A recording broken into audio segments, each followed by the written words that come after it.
esta serie que iniciamos la semana pasada y seguimos en el Salmo 42, pero hoy día vamos a tocar la segunda parte del Salmo, que son los versos 6 al final, ¿ya?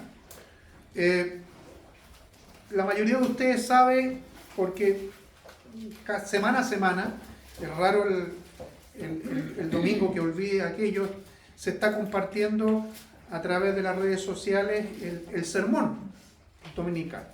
Y usted puede compartir ese sermón, ¿no es cierto?, con personas que crean, ustedes, ¿no es cierto?, que pueden estar un tanto más sensibles al Evangelio, o no, para que ustedes puedan compartir. Es una de las maneras también en cómo podemos llegar con el Evangelio a otras personas, amigos que quizás, o familiares que sean reticentes un poco a la iglesia institucional. Usted puede compartir esto y es probable también que el Señor obre en los corazones a través justamente de esa palabra. Si ustedes recuerdan, el título de la serie general es, ¿recuerdan? Lidiando con la adversidad, esperando el triunfo.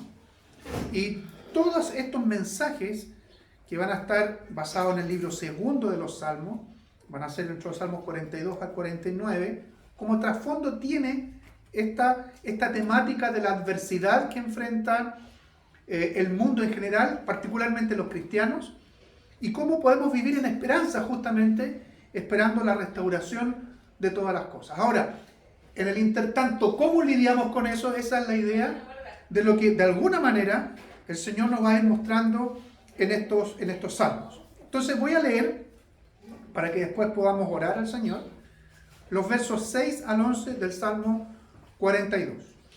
Dice así el Señor en su palabra: Dios mío, mi alma está muy abatida, por eso me acuerdo de ti desde estas tierras del Jordán, desde los montes Hermón y Misal.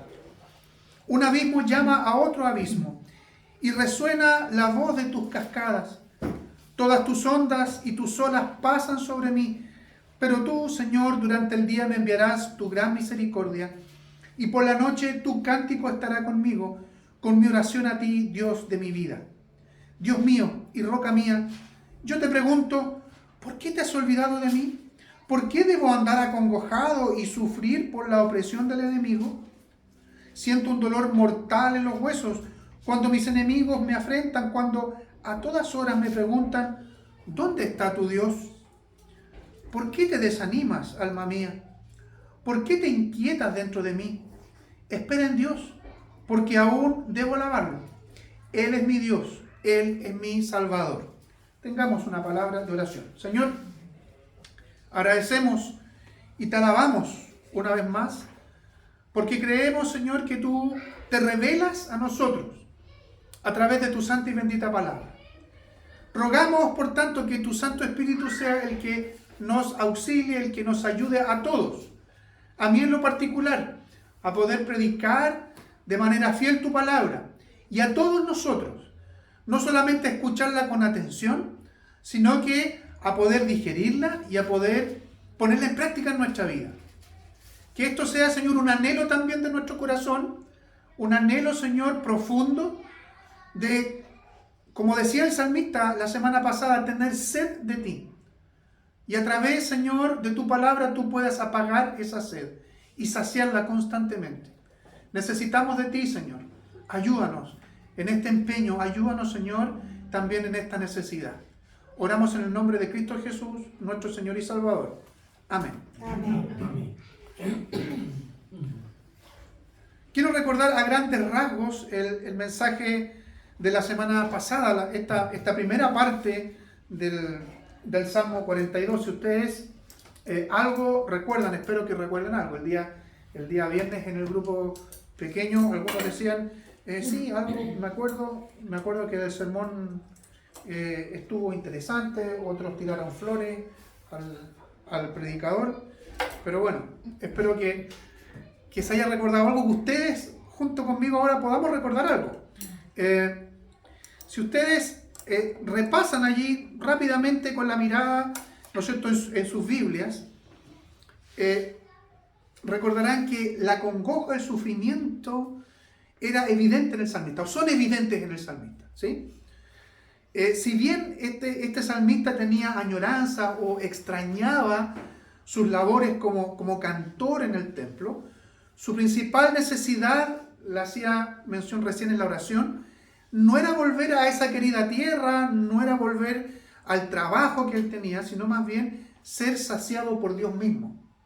Tener una intimidad que por alguna razón que no conocemos estaba algo resquebrajada y necesitaba ser restaurada. Y teníamos la primera parte con expresiones, terminábamos mejor esta primera parte en el verso 5 con expresiones de seguridad, ¿ya?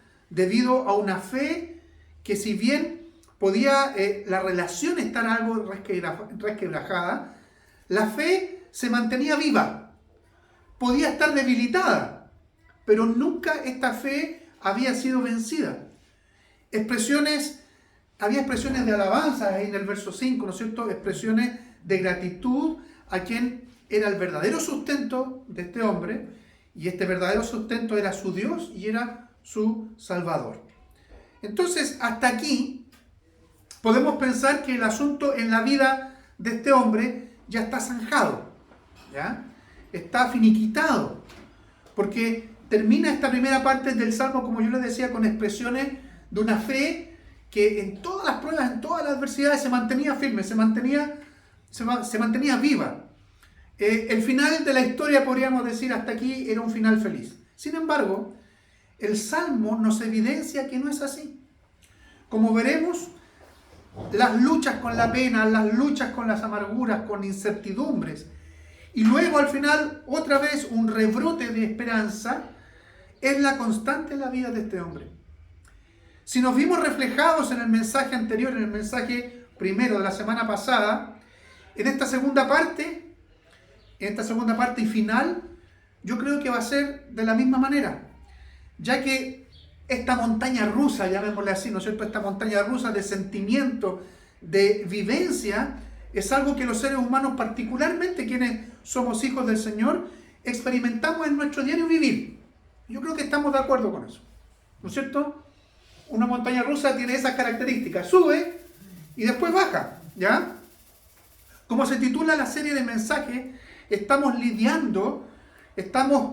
buscando luchar con la adversidad en este mundo caído, esperando un triunfo final, ¿ya? Que ese triunfo obviamente no lo tendremos por nosotros mismos, sino que lo tenemos en Cristo Jesús. Los invito entonces a que miremos esta segunda parte del Salmo, descubriendo básicamente 3 estados de ánimo del salmista que se van intercambiando. Es posible que estos estados de ánimo sean muy parecidos a lo que podemos estar viviendo hoy en día y según nuestras propias luchas: pena, esperanza e incertidumbre. Son los estados de ánimo que vamos a ver en esta segunda parte. No necesariamente en ese orden, ¿no es cierto?, que podemos verlos, pero sin lugar a dudas están presentes como les voy a exponer, ¿no es cierto?, hoy día. Partamos por la pena. Este sentimiento es, junto a la alegría, uno de aquellos más comunes que experimentamos en nuestra vida. La pena y la alegría, que son contrapuestos, ¿no es cierto?, o la tristeza y la alegría, es uno, ¿no es cierto?, en este caso la pena, uno de los que son más comunes. Las aflicciones son experiencias que sin lugar a dudas viviremos en este lado de la eternidad. Cuando estemos con el Señor, que es la promesa que Él nos da en el Evangelio, no van a existir estos sentimientos, ¿cierto?, de pena o de tristeza. De hecho, cantamos, la Biblia está llena de expresiones y de verdades que apuntan a eso. Y cantamos también. Cantamos muchos himnos, muchas alabanzas, donde se hace alusión que allí ya no habrá más lloro, allí ya no habrá más sufrimiento, ¿no es cierto? Pero en este lado de la eternidad, las aflicciones van a estar presentes. Y quien diga lo contrario, por más erudito que sea, es un mentiroso. De hecho, Jesús advirtió primeramente a sus discípulos contemporáneos de Él, y a través de ellos a nosotros. Juan 16, verso 33, Jesucristo les decía allí: en el mundo tendrán aflicción, pero confíen, yo he vencido al mundo.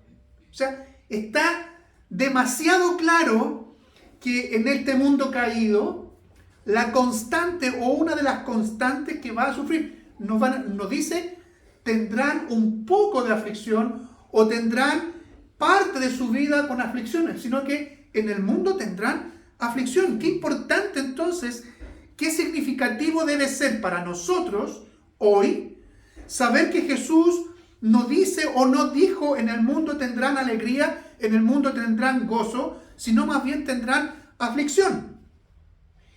Y estas verdades expuestas, estas verdades predicadas, queridos, son muy poco podríamos decir, buenas en el sentido de atraer a las personas.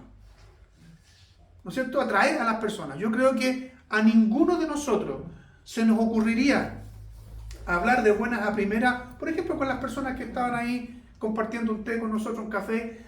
¿Usted está teniendo aflicciones? Sí, bueno, el Señor dijo que usted iba a tener que vivir con aflicciones. ¿Y saben qué? Esto es importante primero para nosotros, porque nosotros conocemos o ya tenemos una relación con el Señor. Y el Señor le dijo a sus discípulos, no le dijo a los fariseos, no le dijo a los escribas, no, le dijo a sus discípulos. Probablemente allí también había algunos que eran de los fariseos, sí, pero le dijo a con quienes él compartía constantemente.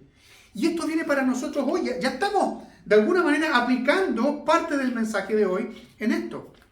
Ahora, en esta aflicción, el único consuelo al respecto lo tenemos en la persona de Cristo. ¿Por qué? Porque Él dice, yo he vencido. No dice, tú vas a vencer. Yo he vencido al mundo. ¿Ya? Entonces, sabemos que la pena del salmista, volviendo entonces a la realidad de este hombre que está aquí, ¿no es cierto?, escribiendo o que escribió este salmo, que es palabra del Señor, sabemos que la pena del salmista era fundamentalmente por dos cosas: estar lejos de su tierra y de sus labores en el templo, pero aquello que más lo agobiaba, aquello que más lo desesperaba, era volver a tener una relación firme y una relación restaurada con el Señor. Esto lo expresa, como ya vimos los que estuvieron presentes en el sermón de la semana pasada, como tener sed de Dios. Estos sentimientos de tristeza, estos sentimientos de pena, se reflejan otra vez en la segunda parte de este salmo. Recordemos que vemos un comportamiento cíclico de emociones en el salmista, ¿ya? Y fíjense lo que nos dice el verso 6. Estábamos en la cumbre otra vez. Estamos ahí en la cumbre de la montaña rusa. Acaba de terminar el verso 5 con expresiones de adoración, con expresiones de seguridad, ¿no es cierto? Espera en Dios, porque aún debo alabarlo. Él es mi Dios, Él es mi Salvador. ¿Y qué pasa en los versos 6 y 7? Dios mío, mi alma está muy abatida. Por eso me acuerdo de ti. Desde estas tierras del Jordán, desde los montes Hermón y Misac, un abismo llama a otro abismo y resuena la voz de tus cascadas. Todas tus ondas y tus olas pasan sobre mí. Entonces está allí y empieza otra vez el carrito de la montaña rusa a inclinarse y ya está agarrando vuelo, podríamos decir, en picada otra vez. Entonces, fíjense que si las expresiones poéticas de necesidad de Dios en los primeros versos del Salmo 42, los versos 1 y 2, ¿no es cierto?, apuntaban a un ciervo, a una gacela, les decía yo, ¿no es cierto?, a un ciervo en busca de agua. Aquí las expresiones poéticas son abismos, olas, cascadas y ondas de agua, que ¿qué es lo que están haciendo? Aterrorizan a nuestro salmista, aterrorizan a esta persona. La sensación o sentimiento es de indefensión, es de tristeza. Y lo más probable es que estas figuras literarias, estas figuras poéticas, estén basadas en el lugar donde se encontraba. ¿Dónde se encontraba? Lejos de Jerusalén. Se encontraba en las tierras del Jordán, en los montes Hermón y Misar. Y probablemente el salmista estaba allí observando, ¿no es cierto?, acantilados, observando cascadas, observando cómo el agua y la fuerza del agua, ¿no es cierto?, hacía ondas y hacía olas. Y él dice entonces que su alma está tan abatida, incluso que un abismo o que un acantilado llama a otro acantilado y yo me veo ahí inmerso y tus olas, Señor, pasan sobre mí. ondas, las cascadas pasan sobre mí. ¿Alguna vez? Esto está demostrando un ambiente, podríamos decir, cordillerano, ¿no es cierto? Con cascadas y con ríos, con mucha potencia del agua, ¿sí? Pero lo más probable, yo cuando leía esto, no sé si alguna vez usted tuvo la ocasión de ir a la playa, de bañarse en el mar, y que alguna vez, como se dice vulgarmente, una ola lo haya tomado y lo haya dado vuelta. ¿Le pasó eso alguna vez? Si no lo ha pasado, no lo intente pasar porque es fome, ¿ya? Uno piensa que se va a morir, ¿ya? Entonces, fíjese, eso es lo que está haciendo el salmista aquí. Eso es lo que está diciendo el salmista. Como cuando una ola lo toma y lo arrolla, lo da vuelta y traga arena y se siente mal y piensa que se va a ahogar. Los que sonríen seguramente más de alguna vez le pasó. Bueno, espiritualmente se siente así de abatido. Está en una total indefensión. Está, podríamos decir, como se dice vulgarmente, ¿no es cierto? Y nosotros entendemos ese dicho, a la buena de Dios. O sea, así, tirado, ¿verdad? Entonces, las primeras expresiones que encontramos en esta segunda parte de este salmo son de pena, son de tristeza, son de abatimiento, ¿ya? O son derechamente de depresión espiritual y anímica, ¿ya? Estábamos allá arriba y cae en picada. Pero ¿qué pasa? Inmediatamente después podemos ver expresiones otra vez de esperanza. Y esto es muy extraño. Alguno quizá pudiera diagnosticar al autor de este salmo con algún tipo de trastorno bipolar. Porque es extraño esto, ¿ya? Recién ha estado expresando pesar, recién ha estado expresando abatimiento en su alma, de manera textual. Dios mío, mi alma está muy abatida. Y casi inmediatamente nos ofrece sentimientos de esperanza y seguridad en el verso 8. Pero tú, Señor, durante el día me enviarás tu gran misericordia, y por la noche tu cántico estará conmigo, con mi oración a ti, Dios de mi vida. El salmista está esperanzado y seguro de la misericordia de su Señor. ¿En qué? En los cuidados y protección que puede experimentar a pesar de sus vivencias poco felices, a pesar de sentirse abatido, a pesar de que las olas están pasando por sobre él, a pesar que siente vértigo, podríamos decir, vértigo anímico, vértigo espiritual, por estar al lado de los abismos, al lado de los acantilados, él está esperanzado en que Dios lo va a cuidar, en que Dios está cuidando de él. Y esta esperanza no está puesta, fíjense, en circunstancias que él puede vivir. No está puesta en eso. Es decir, esta idea de que tengo esperanza cuando los tiempos son buenos y esa esperanza pasa cuando los tiempos son malos. Su esperanza está puesta en la persona de su Señor, no en las circunstancias que está viviendo. Hay dos salmos, queridos, en particular que me hicieron eco en esta parte y que los recordé y los busqué porque en alguna parte, ¿no es cierto?, hay algo similar, ¿ya? No sabemos si los habrá conocido este salmista, ¿ya? Y me refiero a una parte del Salmo 92 y otra del Salmo 143 que manifiestan sentimientos muy similares. Fíjense lo que dice el Salmo 92, los versos 1 y 2. Cuán bueno es alabarte, Señor. Bueno es, Altísimo, cantar salmos a tu nombre y anunciar tu misericordia por la mañana y tu fidelidad todas las noches. ¿Ya? Y fíjense lo que dice aquí en el Salmo 42:8. Tú, Señor, durante el día me enviarás tu gran misericordia y por la noche tu cántico estará conmigo. Salmo 92 dice así, ¿no es cierto? Cantar salmos a tu nombre, anunciar tu misericordia por la mañana y tu fidelidad, todas las noches. ¿Ya? Están unidos estos sentimientos en estos salmos. Y lo que dice el Salmo 143, verso 8. Muéstrame tu misericordia por la mañana, porque en ti he puesto mi confianza, en ti, Señor. No en que hoy día estoy bien, hoy día estoy happy, hoy día no hay problema y por eso estoy feliz, no. Sino que dice, muéstrame tu misericordia por la mañana, porque en ti he puesto mi confianza. Muéstrame el camino que debo seguir, porque en tus manos he puesto mi vida. Entonces, a pesar de su angustia, a pesar de su alma abatida, el salmista encuentra refugio, otra vez, y esperanza en las misericordias del Señor y está con un corazón dispuesto a la adoración.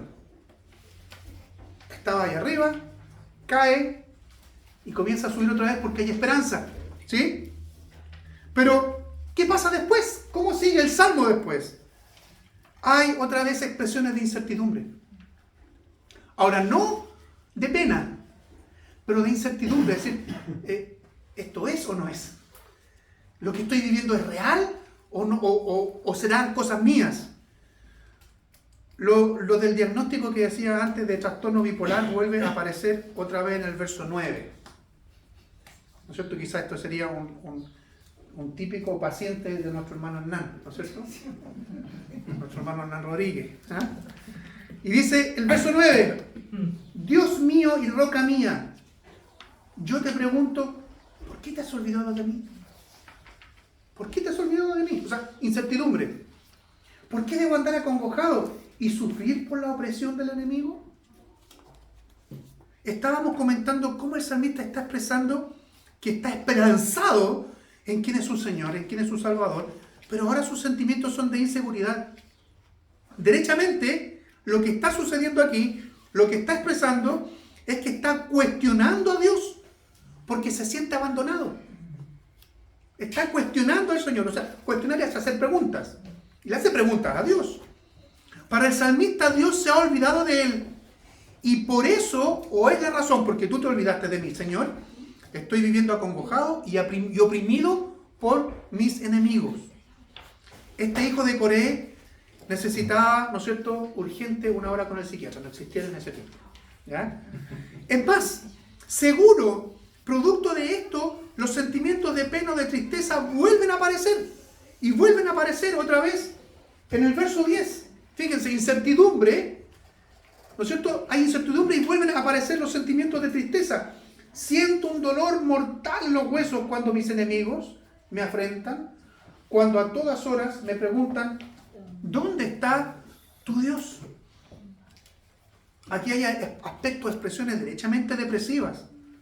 Según el salmista, estos sentimientos vienen a propósito, estos sentimientos, ¿verdad?, de depresión, estos sentimientos de tristeza, a propósito de las afrentas, de las vergüenzas, de las acusaciones que le hacen sus enemigos, que siguen burlándose de él y preguntando, ¿dónde está tu Dios? Si se recuerdan, yo les decía que esto era muy significativo para esta persona porque los pueblos paganos asociaban los dioses, los falsos dioses, a regiones en particular. O sea, este era el dios de los egipcios, el dios de Egipto. Entonces, en esa región, los dioses de Egipto eran los que reinaban. Entonces, este hombre estaba lejos de Jerusalén, lejos de Israel. Y lo más probable es que él haya dicho a muchos de sus conocidos allí, le hubiese hablado del Dios de Israel. Entonces le preguntan, ¿y dónde está tu Dios? ¿Dónde está tu Dios? Ese Dios que dice que es tan poderoso. Es muy probable que esas personas lo vieran triste o deprimido, lo hubiesen desanimado. Y como les decía, en más de una ocasión les hubiese hablado él del Dios único, del Dios todopoderoso, del Dios verdadero, que obra en favor de sus hijos. Y sin embargo, lo veían angustiado y lo veían deprimido.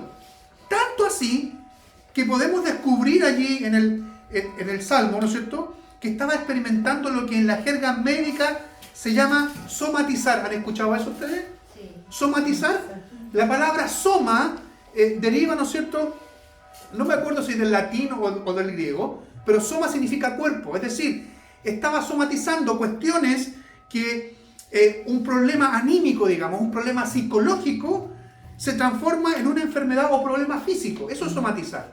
Y eso es lo que le estaba pasando a esta persona. Siento un dolor mortal. ¿Dónde? Nos dice ya en mi alma, en mis huesos.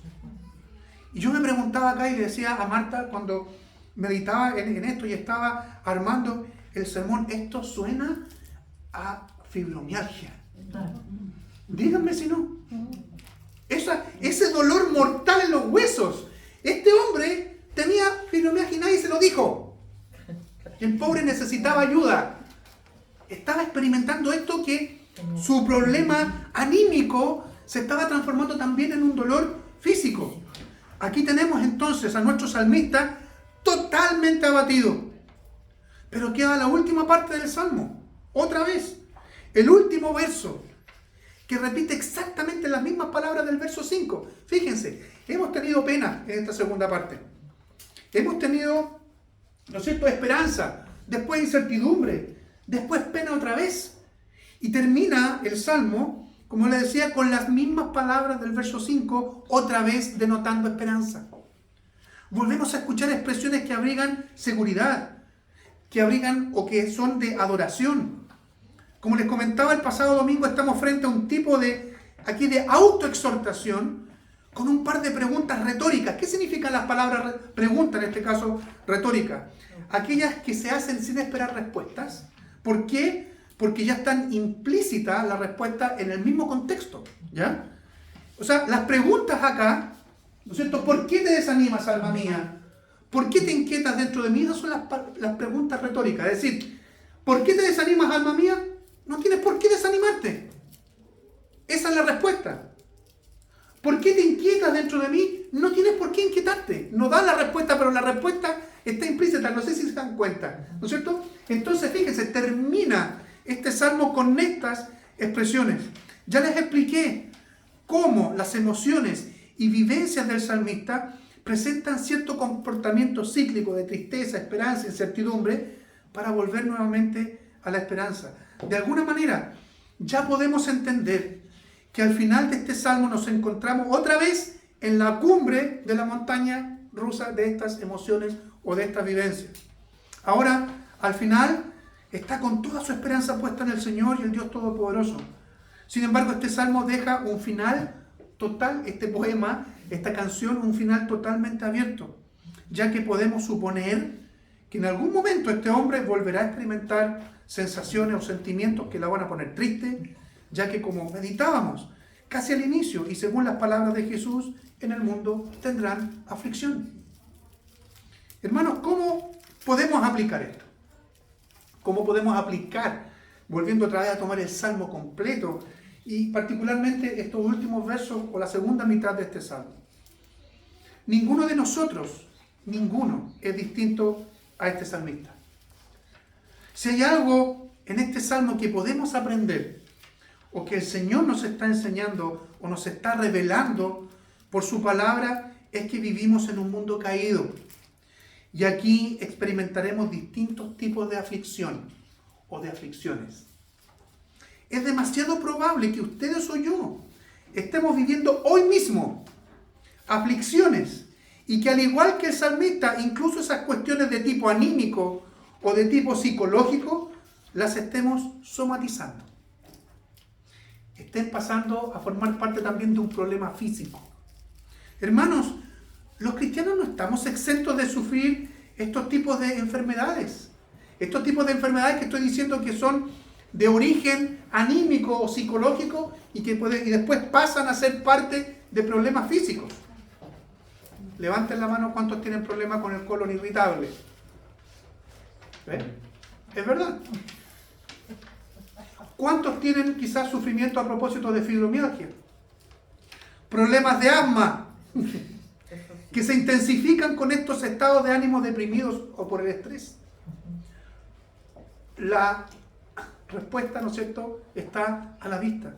Tristemente, nuestra tendencia, sin embargo, es a despreciar a aquellos hermanos que muestran debilidad en este ámbito. Muchos tildan a personas que sufren con estados de ánimos depresivos, con poca fe o débiles en la fe. Pero no lo hacen, como yo les decía, con una condescendencia en el sentido de animarlos, sino que son débiles en la fe o son de poca fe. Muchos, como yo les decía, miran estas enfermedades, estos síndromes de esa manera. Sin embargo, la Escritura, el Señor, nos muestra que no se trata de eso. Más bien se trata de las luchas comunes y corrientes que los hijos del Señor enfrentamos en lo cotidiano, y en esos sube y baja de nuestra fortaleza física, de nuestra fortaleza anímica y también de fe.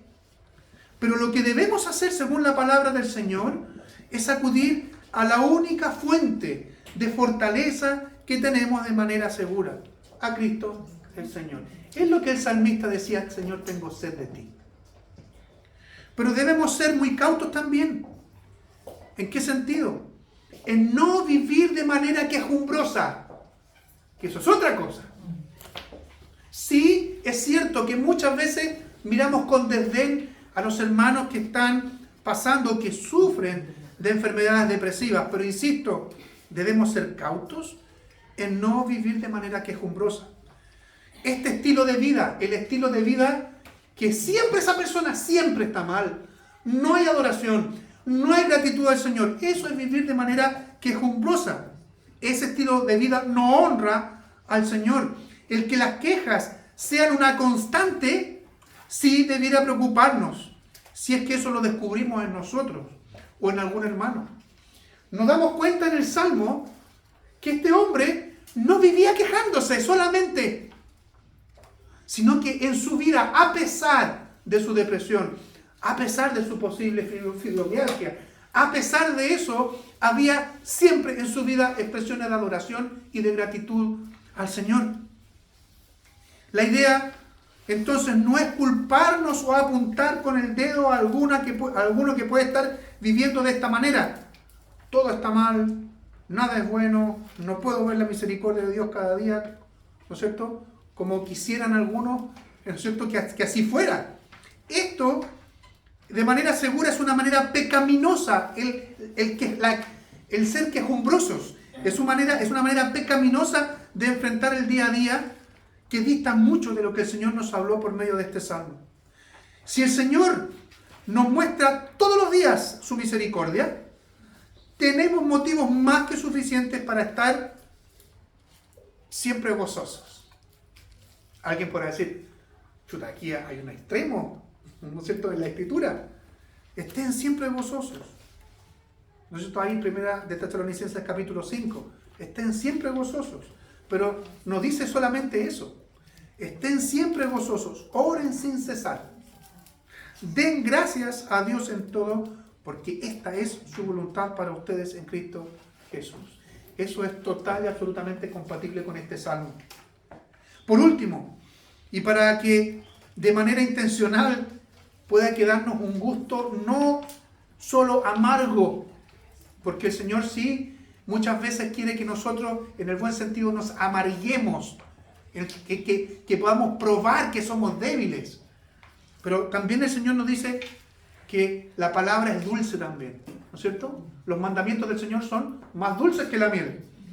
Para que nos dé ese gusto dulce en nuestro espíritu, debemos recordar que en todos nuestros fracasos, en todas nuestras dificultades, en aquellas cosas que nos hacen experimentar tristeza, que nos hacen experimentar inseguridades, pesar, o cuando nuestra fe se vea debilitada, siempre debemos tener presente que es el Señor el que reina.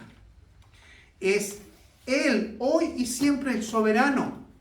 Y si tú y yo somos parte de sus amados hijos, podemos vivir seguros y podemos vivir esperanzados en que Él permanecerá fiel a su pacto, fiel a su promesa, y que a pesar de las aflicciones, podemos decir con el salmista, en un salmo que vamos a trabajar más adelante también, que es el Salmo 46.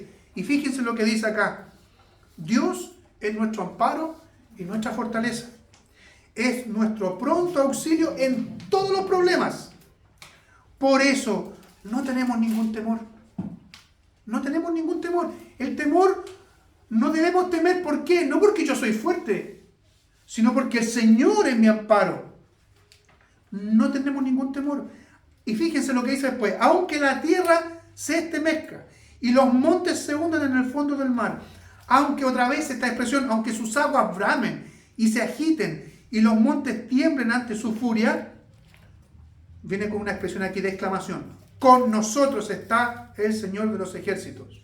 Nuestro refugio es el Dios de Jacob. ¿Qué es lo que está diciendo el salmista aquí? Con esto terminamos, hermano. En esta última parte, cuando dice: aunque la tierra se estremezca y los montes se hundan, aunque haya un cataclismo tremendo, un terremoto, un maremoto, no debemos temer, porque el que está con nosotros es el Señor de los ejércitos. Los cataclismos en tu vida, pueden ser muy reales, y de hecho lo son. Pero en esos cataclismos, el que está contigo es el Señor. No eres tú el fuerte, no eres tú la fuerte. Es el Señor que vive en ti, a través del Santo Espíritu, el que te fortalece. Dios es tu amparo, Dios es tu fortaleza y el auxilio en todos tus problemas, en todos nuestros problemas. Que el Señor nos bendiga, que el Señor nos ayude en estos sub y bajas, en estas montañas rusas que nosotros tenemos que vivir.